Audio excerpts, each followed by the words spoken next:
एक दिन एक लकड़हारा जब लकड़ियां बेचकर घर वापस आ रहा था तो रास्ते में उसे एक मुसाफिर मिल गया। लकड़हारे की बैलगाड़ी देखकर मुसाफिर ने उससे पूछा, अरे भाई, क्या तुम मुझे गांव तक ले चलोगे?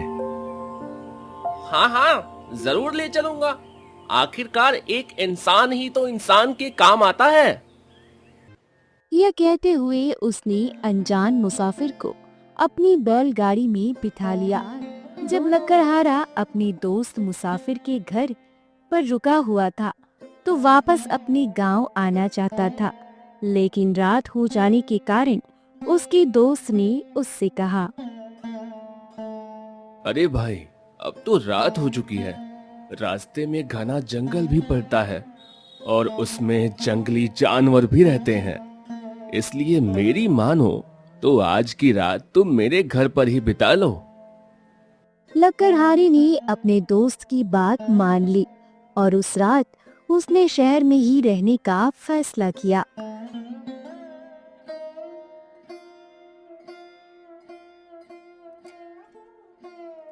रात को खाना खाने के बाद दोनों दोस्त घूमने निकल पड़े। चलते चलते वे दोनों राजमहल के नजदीक पहुंच गए। उन्होंने देखा कि महल के पास काफी भीड़ जमा थी और वहां पर आंखों को चकाचौंध करने वाली रोशनी थी। लकड़हारे ने अपने दोस्त से पूछा, भाई, यहाँ पर इतनी भीड़ कैसे है? अरे भाई, यह हमारे शाही खंजाची का घर है और इनका महल तो राजा के महल से भी बड़ा है। अब तुम्हें तो मालूम है कि राजा के खजाने का अध्यक्ष कोई मामूली आदमी तो होता नहीं है। हाँ दोस्त, वह तो मैं जानता हूँ। लेकिन भाई, इस खजाची के ऐशो आराम के बारे में तुम नहीं जानते होगे। मैं तुम्हें आज एक ऐसा नजारा दिखाऊंगा जिसकी कल्पना तुमने सपने में भी नहीं की होगी। वह नजारा देखकर तुम दंग रह जाओगे। अच्छा, आखिर ऐसी कौन सी बात है जिसे देखकर मैं दंग रह जाऊंगा? भाई, आज रात को खजाची साहब जब भोजन करेंगे ना, तो हजारों लोग उनके दर्शन करेंगे। भाई, लोग किसी को भोजन करते हुए भला क्यों देखना चाहेंगे? भाई, जब हमारे खंजाची साहब यहाँ पर खाना खाएंगे तो वह नजारा देखने लायक होता है। हमारे खंजाची का कहना है कि ईश्वर ने यह जीवन हमें दिया है तो वह ठाठ बाट से जीने के लिए दिया है, इसलिए वह दिल खोलकर धन खर्च करता है। उसका मानना है कि धन जमा करने के लिए होता ही नहीं है, वह सिर्फ अपने विचारों से ही नहीं बल्कि अपने कर्मों से भी बहुत ऊंचे हैं। उनका कहना है कि आदमी को अपने मरने से पहले अपनी सारी दौलत का इस्तेमाल कर लेना चाहिए। आखिर इस शरीर का क्या भरोसा, यह कब साथ छोड़कर चली जाए। यही बात है कि खंजाची खूब ऐशो आराम से रहते हैं। जिस महल के बाहर बैठकर वह भोजन करते हैं उसका सारा फर्श सोने से बना हुआ है। कहा जाता है कि इस फर्श को बनाने में उन्होंने पूरी 1 लाख सोने की अशर्फियां खर्च की हैं। इतना ही नहीं, बल्कि वह जिन बर्तनों में खाना खाते हैं वो भी सोने के ही बने हुए हैं। जिन बर्तनों में खाना बनाया जाता है वह भी सोने के हैं। दोस्त, यह नजारा सिर्फ पूर्णिमा की रात को ही देखने को मिलता है। जब पूर्णिमा के चांद की सोने जैसी किरणें सोने के फर्श पर पड़ती हैं तो उसे देखकर ऐसा लगता है जैसे धरती पर एक और चांद उतर आया हो। खंजाची सोने के फर्श पर बैठकर सोने के बर्तनों में खाने का मजा लेता है। यही देखकर आसपास खड़ी जनता उसकी जय जयकार करने लगती है। अब वह दोनों एक बड़े से पेड़ पर बैठकर खजांची के घर का नजारा देखने लगे। इस दृश्य को देखने के लिए हजारों लोग वहां पर आए थे। सभी लोग सोच रहे थे। खंजाची साहब कितने खुशनसीब हैं जो यह इतने स्वादिष्ट और अलग अलग तरह के पकवानों का सोने के बर्तनों में मजा लेंगे। चारों तरफ लोग बस यही बातें कर रहे थे। सबकी निगाह मालिक, खाना तैयार हो गया है, चलिए हम भोजन परोस देते हैं। बहुत अच्छा, चलो मैं चलता हूँ। शाही खजांची वहाँ पर आया, भोजन करने के लिए बैठ गया। देखने वालों के मुंह से बस यही शब्द निकल रहे थे। वाह क्या बात है, अरे भाई ऐसा नसीब सबका नहीं होता। लकड़हारे का दोस्त सुजान एक टक खजांची को देख ही जा रहा था। दोस्त, जरा मेरी बात सुनो। देखो भाई, इस तरह की पूर्णिमा की रात में इस खंजाची के घर पर मैं भी एक बार भोजन करना चाहता हूँ। अरे भाई तुम कैसी बात करते हो? तुम चाहे कुछ भी कहो, मैं ऐसा जरूर करूंगा। बिना अपनी इस इच्छा को पूरी किए मुझे अब चैन नहीं मिलने वाला। भाई तुम बेकार की बातें करते हो, इस तरह का पागलपन बिल्कुल भी ठीक नहीं है। कहां पर राजा भोज और कहां गंगू तेली? दोस्त, ऐसा तो मैं जरूर करूंगा और तुम देख लेना। ऐसा भला कैसे हो सकता है? मुझे तो यह असंभव लगता है। क्या तुम मेरे सच्चे दोस्त नहीं हो? इस काम में सिर्फ तुम ही मेरी कुछ मदद कर सकते हो। मैं भला क्या कर सकता हूं इसमें? चाहे कुछ भी करो दोस्त, तुम मुझे उस खजांची से मिलवा दो, शायद कुछ बात बन जाए। अरे भाई उससे मिलकर भला क्या होगा? दोस्त, कोशिश करने में क्या हर्ज है? मेरे लिए कम से कम एक बार तो तुम मुझे उससे मिलवा दो। अगर मेरी इच्छा पूरी ना हुई तो मैं पागल हो जाऊंगा। ऐसी जिद को मैं सिर्फ एक पागलपन ही कहूंगा। मेरा कहा मानो और इस ख्याल को अपने दिमाग से और दिल से निकाल दो और चुपचाप अपने घर चले जाओ। इस तरह के ख्याली पुलाव बनाना छोड़ दो। मुझे तुमसे ऐसी उम्मीद नहीं थी दोस्त। चाहे तुम मेरी मदद करो या ना करो, लेकिन मेरा फैसला अब टलने वाला नहीं है। जब तक मेरी इच्छा पूरी नहीं होगी, मैं लौटकर घर वापस नहीं आऊंगा। दोस्त, तुम तो बहुत जिद्दी हो। अब मैं तुम्हारा सच्चा दोस्त बन गया हूं, इसलिए तुम्हारी मदद करना मेरा फर्ज बनता है। मैं खजांची के पास जरूर जाऊंगा। खजांची के साथ भोजन करने की इच्छा ने उसे बेचैन कर दिया था। वाह रे मेरी किस्मत! क्या हुआ दोस्त? तुम्हें तो सब मालूम है दोस्त। बस जैसे भी हो तुम मेरी यह इच्छा पूरी करवाओ, नहीं तो शायद मैं जी नहीं पाऊंगा। खंजाची की तरह खाना खाने की लकड़हारे की इच्छा अब पागलपन तक पहुंच चुकी है। अब इसके लिए कुछ ना कुछ तो करना ही पड़ेगा। दोस्त, मैं खंजाची के पास जाऊंगा, क्या पता वो तुम्हारी यह ख्वाहिश पूरी कर दे। आगे राम जाने।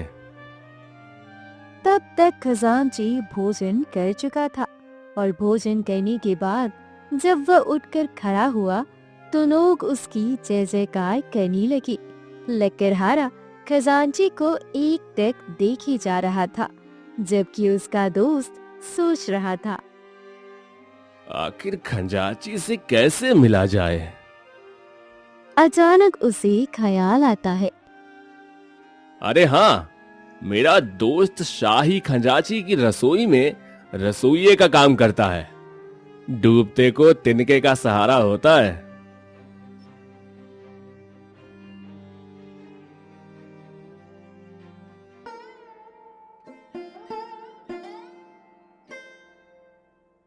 आखिरकार वह उस दोस्त तक जा पहुंचा जो शाही खजांची की रसोई में काम करता था।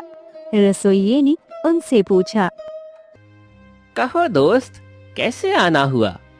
कोई खास काम है क्या? क्या बताऊं भाई, बड़ी समस्या आ गई है। बड़ी उम्मीद लेकर हम लोग तुम्हारे पास आए हैं। बताओ दोस्त, मैं तुम्हारी क्या सेवा कर सकता हूँ?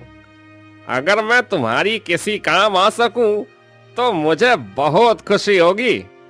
दोस्त, मुझे राजा के खजांची से मिलना है। यह कहते हुए उसने लकड़हारे की इच्छा के बारे में रसोइये को सब कुछ बता दिया। तब रसोइया बोला। दोस्त, तुम्हारी यह समस्या तो सचमुच बड़ी अजीब है। तुम्हारा काम बनेगा या नहीं, यह तो मैं नहीं कह सकता, लेकिन हाँ, मैं तुम्हें अपने मालिक से मिलवा सकता हूँ। ठीक है दोस्त, तो तुम मुझे अपने मालिक के पास ले चलो। शायद वहां कोई बात बन जाए। कोशिश करने में क्या हर्ज है भला। फिर रसोइया उन दोनों को शाही खजांची के पास ले गया। खजांची साहब भोजन करने के बाद आराम करने के लिए जा रहे थे। अपने रसोइये के साथ दो अजनबी लोगों को देखकर उन्हें कुछ हैरानी हुई और वह बोले। क्या बात है, और यह दोनों कौन है? मालिक, यह दोनों मेरे दोस्त हैं और आपके पास किसी खास काम के लिए आए हैं। खास काम? कौन सा खास काम?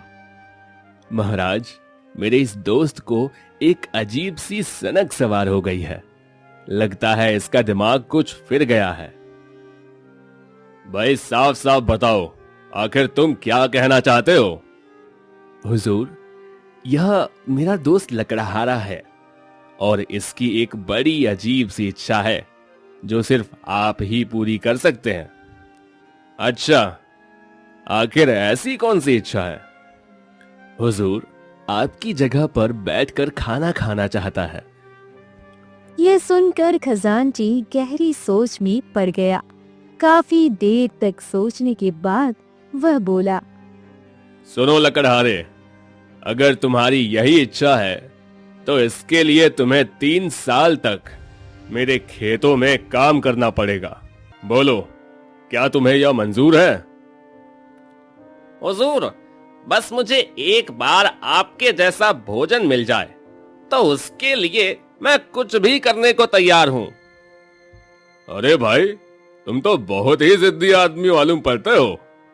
देखो, कहना एक बात है, लेकिन करके दिखाना दूसरी बात है। अभी भी मौका है, ऐसी जिद मत करो। नहीं नहीं महाराज, यह जिद नहीं है, बल्कि मेरी इच्छा है। मैं आपके खेतों में काम जरूर करूंगा। अपनी इस इच्छा को पूरी करने के लिए मुझे कुछ भी करना पड़े, सब मंजूर है। बस केवल एक बार आपके जैसा भोजन मिल जाए। लकड़हारे की बातें सुनकर खजांची कुछ भी ना कह सका। वह आश्चर्य में सोच में डूब गया और सोचने लगा। आखिर यह कैसा इंसान है जो एक बार के भोजन के लिए इतनी कठोर मेहनत करने के लिए भी तैयार हो गया? कहीं यह सचमुच पागल तो नहीं है? कुछ देर तक इसी तरह के विचारों में खोया हुआ खजांची लकड़हारे के मुंह को देखता रहा। उसे अब भी विश्वास नहीं हो रहा था कि यह आदमी ऐसा कर पाएगा। उसने फिर से कहा। देखो, जिद मत करो, कहीं तुम बीच में ही भाग खड़े हुए तो? नहीं नहीं महाराज, ऐसा कभी नहीं होगा। मैं अपनी इस इच्छा को पूरी करने के लिए 3 साल तो क्या, 3 जन्म भी आपके खेतों में काम कर सकता हूँ। लकड़हारे के इन शब्दों ने खजांची का मुंह बंद कर दिया। ना कहने के लिए कोई रास्ता नहीं था। ऐसा जिद्दी आदमी उसने पहली बार देखा था। वो मन ही मन लकड़हारे की बेवकूफी पर हंस भी रहा था, लेकिन क्योंकि अब वह वचन दे चुका था और फिर बात पक्की हो गई।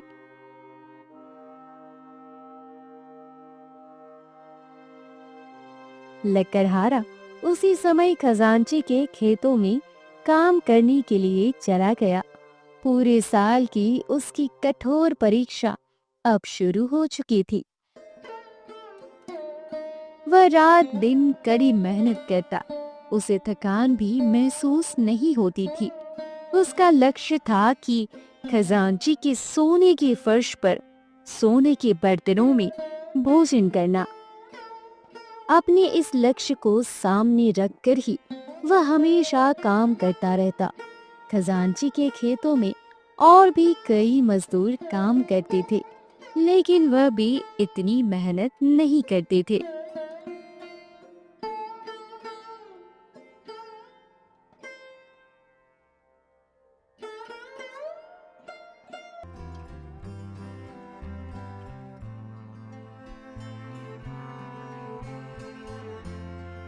लकड़हारे की मेहनत रंग लाई। साल भर बाद जब फसल पककर तैयार हुई तो खजांची के आश्चर्य की सीमा नहीं रही।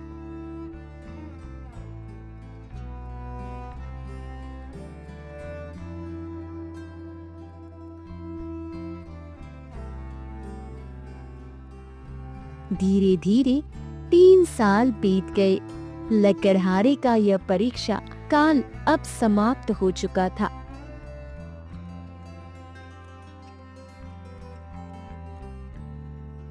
लकड़हारे के कारण बाकी लोगों को काफी आराम जो मिल रहा था।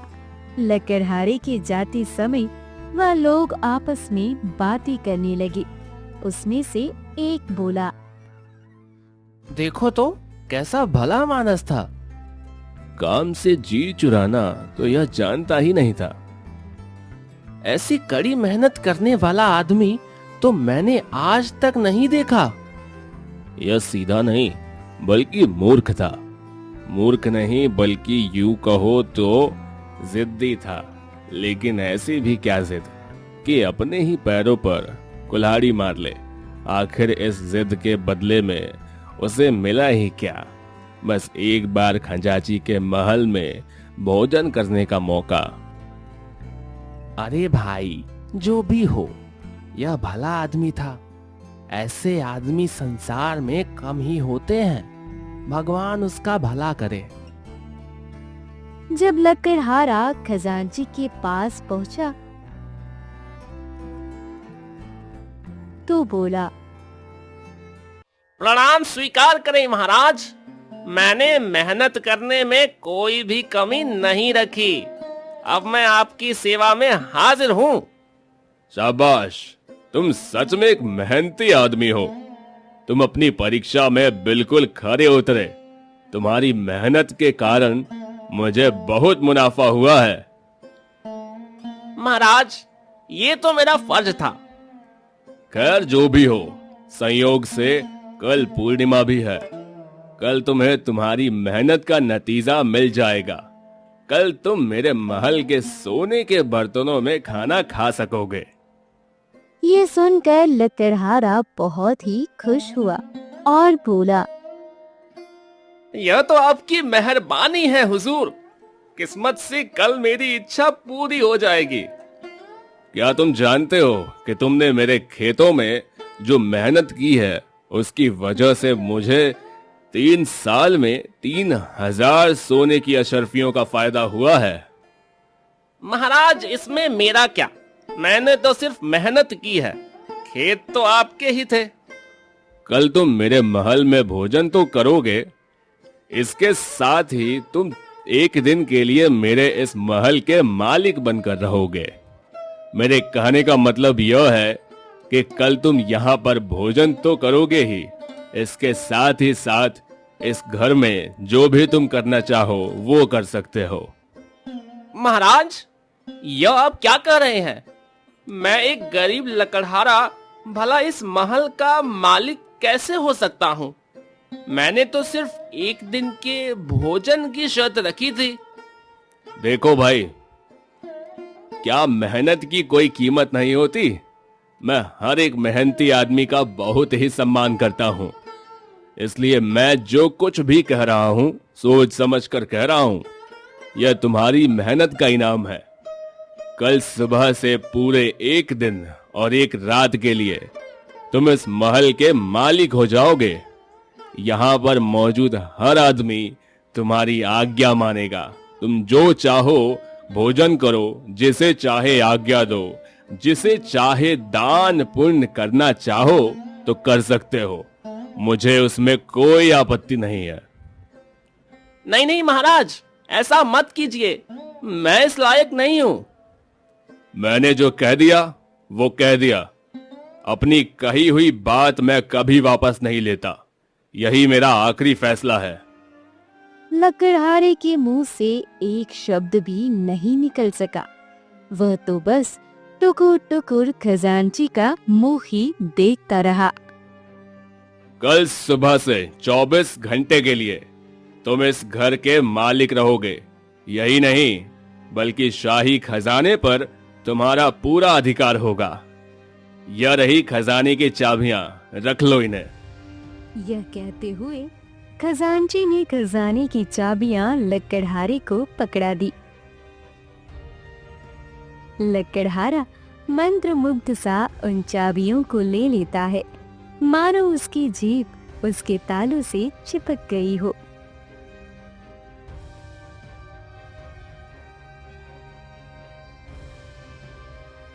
दूसरे दिन जब लकड़हारा उठा तो वह राजा का खजांची था।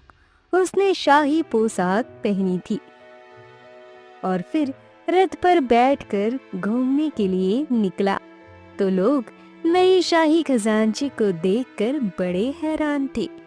वह उसे प्रणाम करने लगे। उसका वह दोस्त भी उसके साथ बैठा हुआ था।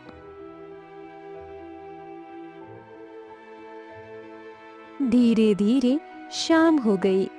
जिस काम के लिए 3 साल तक लकड़हारे ने कड़ी मेहनत की थी, वह समय अब बिल्कुल नजदीक आ चुका था।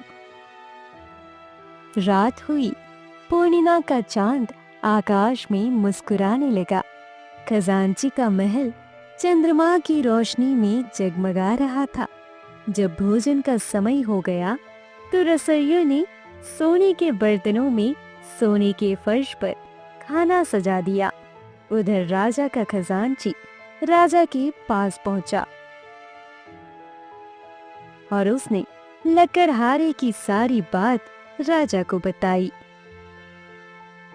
राजा अपने खजांची के साथ वेश बदलकर उसके महल की तरफ चला गया। वे दोनों छिपकर यह देखना चाहते थे कि लकड़हारा आखिर क्या करता है। भोजन को सामने देखकर लकड़हारा ईश्वर को याद करने लगा। हे ईश्वर, आज आपने मुझे यह सम्मान दिलवाया है। आपने मेरी यह इच्छा पूरी की, इसके लिए मैं आपको धन्यवाद करता हूँ। वह इन्हीं विचारों में डूबा हुआ था। उसके भोजन शुरू करने से पहले ही वहां पर एक भिक्षुक आ गया।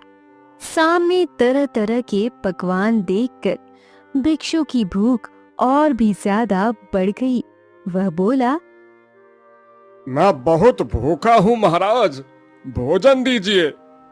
लकड़हारा उस भिक्षुक को देखकर खड़ा हो गया और बोला, प्रणाम अतिथि देवता, आपको भोजन चाहिए? हाँ हाँ, क्यों नहीं तो। आइए भोजन कर लीजिए। मैं भूखा भी रह गया तो क्या हुआ, अतिथि भूखा नहीं रहना चाहिए। अब यह भोजन आपका है।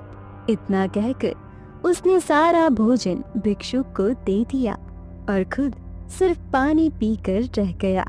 धीरे धीरे भिक्षुक ने सारा भोजन खा लिया। यह देखकर राजा और खजांची के आश्चर्य की सीमा ना रही।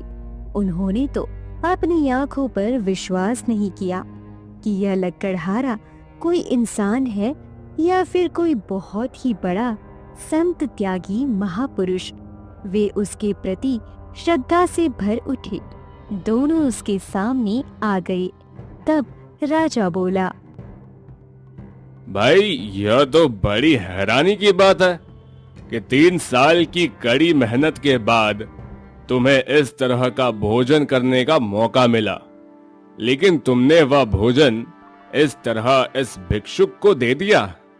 सच में तुम्हारी ईमानदारी और तुम्हारी उदारता को देखकर मेरे मन को बहुत ही खुशी हुई है, और तुम्हारे जैसे हीरे को मैं अपने दरबार में रखना चाहूंगा। क्या तुम मेरे दरबार में शाही दरबारी होना मंजूर करोगे? मैं तुम्हें अपना विशेष सलाहकार बनाकर अपने दरबार में रखूंगा। बताओ, क्या तुम्हें यह नौकरी मंजूर है? यह देखकर लकड़हारा बहुत ही खुश हुआ।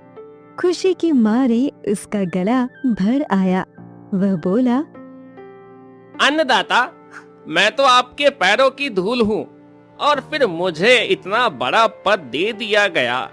इसके लिए किस तरह से आपका आभार प्रकट करूं? वह सब तो ठीक है। मुझे पूरा विश्वास है कि तुम पूरी ईमानदारी से इस ओहदे पर काम करोगे। मुझे आशीर्वाद दीजिए महाराज, मैं पूरी ईमानदारी और काबिलियत से आपकी सेवा कर सकूं।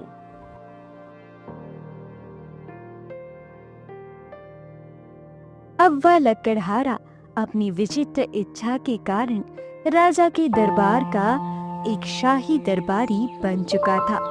राजा ने उसे अपने विशेष सलाहकार के तौर पर अपने दरबार में रख लिया था। कुछ दिन यूं ही बीते। एक दिन राजा के मन में 3 सवाल उठे। उसने सोचा, क्यों ना अपने इन 3 सवालों के जवाब अपने नए सलाहकार से पूछे जाएं। राजा ने लकड़हारे को अपने पास बुलाया, जो कि अब राजा का दरबारी बन चुका था। राजा ने उससे पूछा, मेरे मन में 3 सवाल उठ रहे हैं। मैं चाहता हूं कि तुम मेरे इन 3 सवालों का जवाब दो। कहिए हुजूर, मैं अब पूरी कोशिश करूंगा कि आपके इन सवालों के जवाब दे सकूं। मेरा पहला सवाल है कि ईश्वर कहां पर रहता है। मेरा दूसरा सवाल है कि ईश्वर का मुंह किस दिशा में है। और मेरा तीसरा सवाल है कि ईश्वर आखिर करता क्या है। अगर तुमने मेरे इन 3 सवालों के जवाब सही सही दे दिए तो मैं तुम्हारा ओहदा और भी ऊंचा कर दूंगा। महाराज, आपके इन सवालों के जवाब खोजने के लिए मुझे 1 दिन का समय चाहिए। मैं कल सुबह आपके दरबार में हाजिर होकर आपके सभी सवालों का बिल्कुल संतुष्टिपूर्ण उत्तर दे दूंगा। ठीक है, तो आपके पास कल सुबह तक का वक्त है। आप सुबह आकर मुझे मेरे सवालों के जवाब दे दें।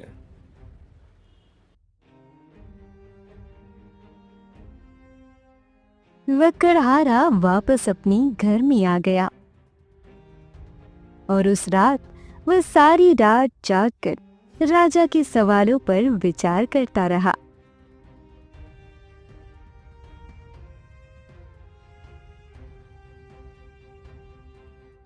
अगले दिन सुबह वह जल्दी उठकर तैयार हुआ और फिर सीधा राजा के दरबार में जा पहुंचा। राजा ने कहा, आइए दरबारी साहब, आइए। मुझे पूरी उम्मीद है कि आप मेरे 3 सवालों के जवाब जरूर लाए होंगे। जी हाँ हुजूर, मैं आपको आपके सवालों के जवाब सही सही दे दूंगा। फिर वह मन ही मन सोचने लगा, अगर मैंने राजा के सवालों के जवाब सीधे सीधे दे दिए तो शायद राजा मेरे जवाबों से संतुष्ट नहीं होगा। इसलिए उसने मन में कुछ विचार किया और फिर राजा से कहने लगा, आपके सवालों का जवाब देने से पहले मेरी आपसे एक प्रार्थना है। आप तो जानते ही हैं कि सवाल पूछने वाला एक शिष्य होता है और उन सवालों के जवाब देना गुरु का काम होता है। ऐसे में मैं आपका गुरु हुआ और आपको गुरु और शिष्य की परंपरा को आगे रखते हुए मुझे किसी ऊंची जगह पर बैठाना होगा और आपको नीचे बैठना होगा। राजा अपने सलाहकार की ऐसी बात सुनकर कुछ हैरान हुआ, लेकिन फिर भी उसने उसकी बात मान ली। राजा ने लकड़हारे को अपने सिंहासन पर बिठा दिया और खुद नीचे बैठ गया। इसके बाद राजा ने लकड़हारे से कहा, देखो दरबारी, मेरी एक बात ध्यान से सुन लो। अगर तुम्हारे सवालों के जवाब मेरी कसौटी पर खरे नहीं उतरे तो मैं तुम्हें नौकरी से निकाल दूंगा। तुम एक बार फिर से मामूली लकड़हारे बन जाओगे। राजा की बात सुनकर लकड़हारा बिना किसी डर के बोला, महाराज, आप बिल्कुल भी चिंता ना करें। मैं किसी भी तरह की सजा के लिए बिल्कुल तैयार हूँ। इसके बाद राजा ने अपना पहला सवाल किया। तो बताओ, ईश्वर कहाँ पर रहता है? कुछ देर तक सोचने के बाद लकड़हारे ने कहा, हुजूर, एक गाय मंगवाई जाए। फौरन वहां पर एक गाय मंगवा दी गई। लकड़हारे ने राजा से पूछा, महाराज, क्या इस गाय में दूध है? हाँ है, बिल्कुल है। कहाँ पर है? इस गाय के थन में है। हुजूर, आपका जवाब बिल्कुल गलत है। दूध इस गाय के थन में नहीं, बल्कि इसके पूरे शरीर में समाया हुआ है। थन तो सिर्फ उस दूध को बाहर निकालने का साधन है। इसके बाद लकड़हारे ने एक लोटे में थोड़ा सा दूध मंगवाया और वह लोटा उसने राजा को दिखाया और पूछा, हुजूर, क्या इस दूध में मक्खन है? हाँ, जी हाँ, बिल्कुल है। तो बताइए कि वह मक्खन कहाँ पर है? राजा लकड़हारे की इस बात का कोई जवाब नहीं दे सका। लकड़हारे ने कहा, हुजूर, जैसे कि आपको इस बात का ज्ञान नहीं है कि इस दूध में मक्खन कहाँ पर है, लेकिन आप यह मानते हैं कि दूध में मक्खन है, तो जरूर इसी तरह से परमात्मा इस दुनिया में हर जगह पर मौजूद है। ठीक उसी तरह जैसे इस दूध में मक्खन मौजूद है, जबकि दूध इस गाय के पूरे शरीर में मौजूद है। दूध निकालने के लिए इस गाय को धोना पड़ता है। ठीक उसी तरह परमात्मा को जानने के लिए हमें अपने मन को धोना पड़ता है। अब बताइए हुजूर, क्या आपको अपने सवाल का संतोषजनक जवाब मिला? हाँ, मुझे जवाब मिल गया।